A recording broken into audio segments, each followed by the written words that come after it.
안녕하십니까. 매일 교과 나눔에 오신 우리 귀한 성도님들을 진심으로 환영합니다. 오늘은 1월 20일 월요일 애끓는 사랑이라는 제목으로 말씀을 나누고자 합니다. 오늘 주제를 들으시면 어떤 생각 또 어떤 마음이 드십니까? 애끓는 사랑을 해보셨나요? 오늘은 그 사랑을 말씀을 통해 확인하고 또 다시 한번 기쁨을 얻는 귀한 시간 되기를 소망합니다. 함께 기도드리고 말씀을 살피겠습니다.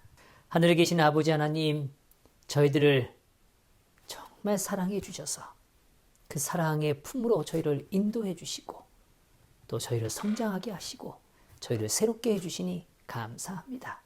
오늘도 그 주님의 사랑을 확인하는 귀한 말씀의 시간이 되도록 축복하여 주시옵소서. 사랑 많으신 예수 그리스도의 이름으로 기도드리옵나이다. 아멘. 성도 여러분, 혹시 짝사랑 해보신 적 있으신가요? 또 혹은 정말 사랑하는 사람과 이별을 경험해 본 적이 있으신가요? 사실 이별은 참 아픕니다. 이별을 하고 나면 입맛도 없고 잠도 잘 오지 않죠. 답답하고 무언가 허전하고 정말 뭔가 가시에 걸린 듯이 정말 힘든 시간을 보내게 됩니다. 한 친구가 이렇게 말을 해주더라고요. 이별을 경험하고 나서 말이죠. 목사님, 제 가슴이 뻥 뚫린 것 같아요. 그렇게 말이에요. 성도 여러분, 제가 이렇게 표현하는 이 이야기들이 이해되어지신다면 아마 짝사랑도 해보신 것이고 또 사랑을 통하여 또 원하지 않지만 어쩔 수 없이 이별을 또 경험해 보신 적도 있으시기 때문에 동감하실 겁니다. 아마 그렇지 않다면 동감하는 것도 쉽지는 않겠죠.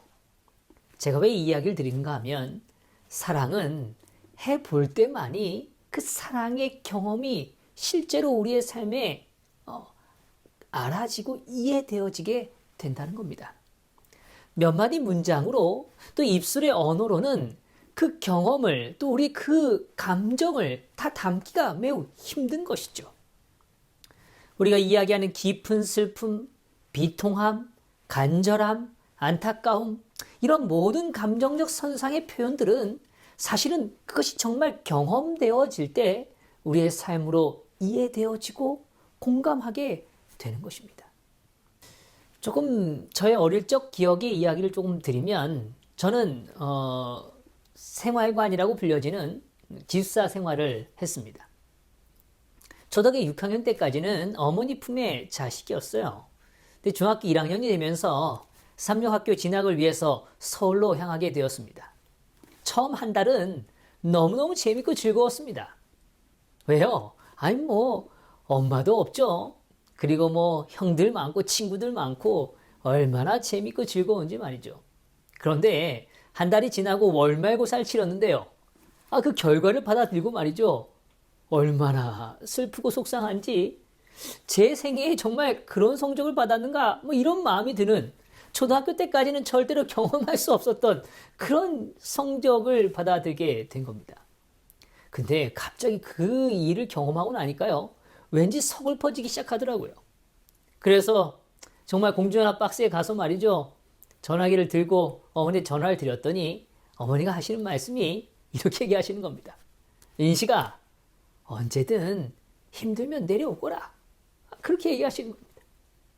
사실 지금 돌이켜보면 그 마음이 어떤 마음인가를 조금 헤아리게 됩니다. 그러나 당시에는요. 그 어머니의 사랑의 마음이 무엇인지 참 잘 이해를 못했습니다. 제가 결혼하고 자녀를 태어나면서 또 자녀를 기르면서 그 사랑이라는 것을 좀 다시 생각하고 더 느끼게 되더라고요. 아이가 이렇게 시무룩하면 말이죠. 부모가 뭔가 걱정이 들기 시작합니다. 또 아프면 같이 잠을 못 자요. 또 힘들어하면 왠지 저도 마음이 힘듭니다. 그런데 역설적으로 아이가 당당하면요. 부모로서 저도 힘이 나더라고요. 아이가 또 뭔가 즐거우면 저도 모르게 그 즐거운 모습만으로도 즐거움이 느껴지는 겁니다. 제 첫째 아이가 유치원을 다닐 때쯤이었습니다. 대형 쇼핑몰에 갔다가 옷을 사려고 이것저것을 보는 그 사이에 아이가 없어진 거예요. 첫째 녀석이 에스컬레이터 타고 같이 올라왔는데 잠깐 엄마 손을 놓친 사이에 돌아서 내려가는 에스컬레이터에 발을 댄 겁니다. 그러니 그냥 얼떨결에 거기에 발을 놓고서는 그냥 따라 내려간 거예요. 아니 뭐 둘째는 더 어릴 때니까요. 옆에 이렇게 있었는데 첫째가 사라진 겁니다. 근데 그때부터 말이죠. 제 온몸에 땀이 흐르고 정말 그냥 있는 그대로 표현하자면 미친 사람처럼 말이죠. 그 한층을 뛰어다니기 시작한 겁니다. 아무리 찾아도요. 그 넓은 쇼핑몰에서 아이를 찾을 수가 없어요. 왜요? 내려갔으니까요. 정말 그렇게 막 당황스럽고 너무너무 힘든데 말이죠. 정말 간절히 기도하면서 하나님 도와주십시오. 근데 거기 일하는 직원의 손에 이렇게 딱 손을 잡고서는 그 아이가 에스컬레이터로 이렇게 올라오는 장면을 제가 본 겁니다. 얼마나 기쁘고 좋은지요. 성도 여러분, 사랑은 참 묘하죠. 그리고 사랑은 감정을 통하여 그것이 더 분명하게 전달되어지고 우리 스스로가 그걸 느끼게 됩니다. 제가 한국에서 목회를 할 때 장례식을 참 많이 치렀습니다. 근데 사람이 참 얼마나 연약한지요. 그 고인과의 관계에 따라 그 감정의 깊이가 달라지는 겁니다. 목회자로서 한 사람, 한 가정의 죽음이 드리울 때 이 공감하게 되는 그 아픔에 함께 슬퍼하는 강도가 참 죄송하지만 그 격차가 있더라는 거예요. 그저 단순한 죽음에 대한 아픔을 바라보는 것인지 아니면 정말 사랑하는 사람과의 단절에 대한 슬픔인지 좀 더 나아가서 내 삶에 더 이상 공존할 수 없는 존재에 대한 부재에서 오는 깊은 슬픔인지 말이죠. 그 깊이의 차이를 느끼게 된다는 것이죠. 우리는 글로벌 시대를 살아갑니다. 근데 어떤 지역에서 어떤 한 사람의 고통과 죽음이 그저 뉴스로 접할 때는 그렇게 깊이 마음에 와닿지 않는 거죠. 근데 알고 봤더니 그 사건에 정말 조금 더 가까운 사람이 있다는 사실을 알게 되고 또 혹은 거기서 일어나는 그 사연들을 듣게 됐을 때 어떻습니까? 우리의 마음은 더 움직이게 되죠. 그런 면에서 우리의 감정은 꽤나 정직합니다. 특별히 사랑의 감정은 매우 정직합니다. 오늘 교과에서 말하고 있는 이 애끓는 사랑, 이 영문 표현으로는 God wrenching이라는 단어를 쓰고 있습니다. 오늘 창자 또는 이 내장이 뒤틀려지는 경험, 그런 고통을 유발하는 그런 아주 절망적이고 힘든 그 상태를 묘사하는 표현입니다. 오늘 누가요? 오늘 하늘 아버지께서 오늘 그 애끓는 사랑으로 우리를 바라보고 계신다고 성경은 이야기해주고 있는 것입니다. 오늘 우리는 정말 충격적인 사건을 접하거나 정말 깊은 스트레스를 받으면 정말 토하기도 하고 말이죠. 메스껍고 복통을 유발하기도 합니다. 오늘 불편함과 긴장과 경련을 유발하는 오늘 우리의 신체적 변화를 경험하죠. 그것이 우리가 경험하는 어쩌면 단순히 감정을 넘어서 우리의 삶이 느끼는 문제라는 걸 우리는 인지하게 되는 것이죠. 오늘 우리가 함께 묵상하는 이 본문 호세아 11장 1절부터 11절의 내용을 보면 오늘 아버지가 자녀를 돌보는 모습을 통하여 하나님과 당신의 백성의 관계를 정말 잘 묘사해주고 있습니다. 여기 이렇게 표현되어 있습니다. 이스라엘이 어렸을 때에 내가 사랑하여 내 아들을 애굽에서 불러냈거늘 선지자들이 그들을 부를수록 그들은 점점 멀리하고 바알들에게서 제사하며 하루 새긴 우상 앞에서 분향하였느니라. 그러나 내가 에브라임에게 걸음을 가르치고 내 팔로 안았음에도 내가 그들을 고치는 줄을 그들은 알지 못하였도다. 내가 사람의 줄 곧 사랑의 줄로 그들을 이끌었고 그들에게 대하여 그 목에서 멍에를 벗기는 자같이 되었으며 그들 앞에 먹을 것을 두었노라. 여기 주님께서 뭐라고 말씀하세요? 내가 에브라임에게 걸음을 가르쳤다 이렇게 말씀하세요. 내 팔로 안았다고 이야기해요. 내가 그들을 고치는 줄을 그들은 뭐하지 못한다고요? 알지 못하였다고요. 성도 여러분, 이것은 우리의 삶의 모습과 유사하지 않습니까? 어린 아이들은 부모의 그 사랑과 돌봄을 머릿속으로 그렇게 기억하지 못합니다. 걸음을 가르친 부모, 팔로 안아 기른 그 부모의 그 심정, 삶의 올바른 길로 인도하게 하여 수많은 갈등과 그 다음에 그 아이를 위하여 지도하고 노력하고 돌보는 그 손길들에 대하여 아이는 다 인지하지 못합니다. 그저 부모는 그 사랑으로 아이를 이끌어가는 것이죠. 오늘 그 모습을 오늘 하나님께서 오늘 이스라엘 백성을 인도할 때 오늘 가졌던 그 심정에 대비하여 우리 앞에 그 사실을 보여주고 계시는 겁니다. 7절부터의 말씀입니다. 내 백성이 끝끝내 내게서 물러가나니 비록 그들을 불러 위에 계신 이에게로 돌아오라 할지라도 일어나는 자가 하나도 없도다. 에브라임이여 내가 어찌 너를 놓겠느냐? 이스라엘이여 내가 어찌 너를 버리겠느냐? 내가 어찌 너를 아드마같이 놓겠느냐? 어찌 너를 스보임같이 두겠느냐? 내 마음이 내 속에서 돌이키어 나의 긍휼이 온전히 불붙듯 하도다. 여기 긍휼이 어떻다고요? 온전히 불붙듯 하도다라고 이야기합니다. 여기 불붙는다는 이 단어의 이 카마르란 단어는 정말 점점 뜨거워지는, 타오르는, 그래서 형제나 자식에 대한 애정, 그리고 그 자애의 감정에 대하여 표현되어질 때 이 단어를 즐겨 사용합니다. 정말 그 긍휼한 마음이 뭐해지는 거예요? 점점 뜨거워져 가는 것입니다. 성도 여러분, 이청준 작가를 아실 겁니다. 서편제라는 영화를 통하여 그분의 작품을 조금 우리는 엿보기도 한 분들이 계실 거예요. 기독교 작품으로서 이 세빛교회에 사역했던 이 안요한 목사님의 삶을 바탕으로 쓰여진 낮은 대로 임하소서라는 이 작품은 많은 사람들에게 감동과 또 하나님의 그 사랑을 이해하게 되죠. 근데 사실 그분의 작품 중에서 특별한 관심을 가지고 보게 된 작품이 있었습니다.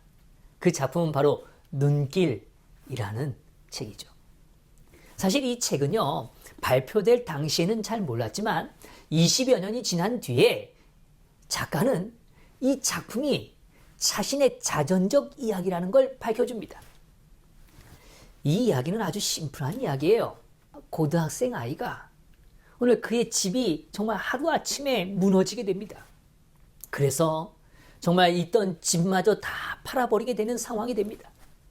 그런 힘든 상황 가운데 엄마가 이 아들을 위해서 그 판 집의 집주인에게 사정을 해서 며칠을 유보합니다. 그리고 집 안에 그저 작은 물건 하나 남겨놓고 이 아들을 하룻밤 잘 쉬게 하고 아들을 보내고자 하는 그 마음으로 아이와 그 밤을 보내죠.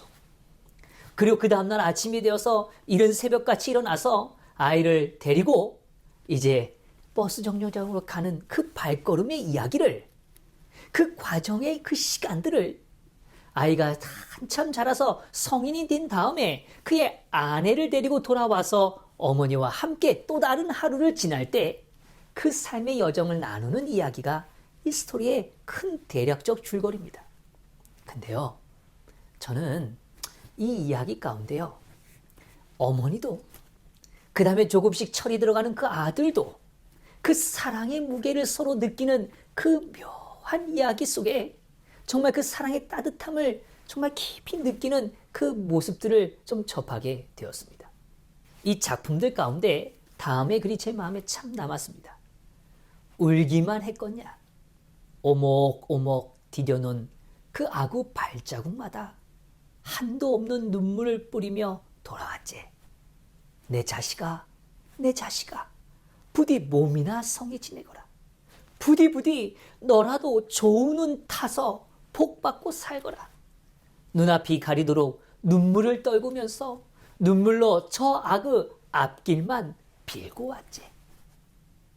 이것은 아이를 그 버스에 태워보내고 아이를 더 이상 잘 돌볼 수 없는 그 어미의 그 사랑의 부채의 의식 속에서 그 아이가 걸었던 발걸음을 다시 딛고 돌아오는 과정 속에 그 아이의 복을 위해서, 미래를 위하여 그의 어미가 눈물로써 그 아이를 보내는 그 마음을 담고 있는 것입니다. 성도 여러분, 이게 부모의 마음 아닙니까? 성경에 보면 솔로몬 앞에 나온 두 여인의 이야기를 우리는 잘 압니다. 하룻밤 사이에 한 아이가 죽음을 당하죠. 그리고 남겨진 한 아이를 놓고 두 여자는 싸웁니다. 각각 자기의 아이라고 주장합니다. 이 부분에 대하여 열왕기상 3장 26절에서 28절엔 이렇게 기록되어 있어요. 그 산 아들의 어머니 되는 여자가 그 아들을 위하여 마음이 불붙는 것 같아서, 우리가 조금 전에 보았던 말씀과 동일한 표현이 등장합니다. 마음이라고 표현한 이 마음이 동일한 어원의 이 라함이라는 단어를 쓰죠. 마음이 어때서요? 불붙는 것 같아서요. 그리고 말해요. 왕께 아뢰어 청하건대 내 주여 산 아이를 그에게 주시고 아무쪼록 죽이지 마옵소서. 다른 여자가 말하기를 내 것도 되게 말고 내 것도 되게 말고 나누게 하라 하는지라. 왕이 대답하여 이르시되 산 아이를 저 여자에게 주고 결코 죽이지 말라. 저가 그의 어머니니라 하매. 오늘 이것이 하나님의 지혜였죠. 하나님의 지혜는 다른 게 아닙니다. 오늘 한 영혼을 향하여, 한 생명을 향하여 마음이 불붙는 경험을 갖는 그 사실을 보고 느끼고 공감할 수 있는 그 지혜 말이에요. 그 생명력 말입니다.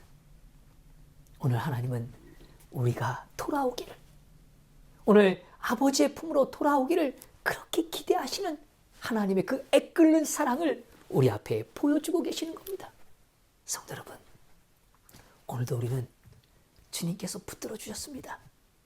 안아주셨어요. 그리고 우리를 고쳐주셨습니다. 그런 사랑으로 우리를 돌보고 계시는 하나님께서 오늘 우리가 멀어질 때마다 아버지는 불붙는 마음이 있는 것입니다. 오늘 주님께로 돌아가심으로 그 사랑으로 다시 한번 주님과 깊어지는 그런 귀한 오늘 하루가 되시기를 간절히 소망합니다.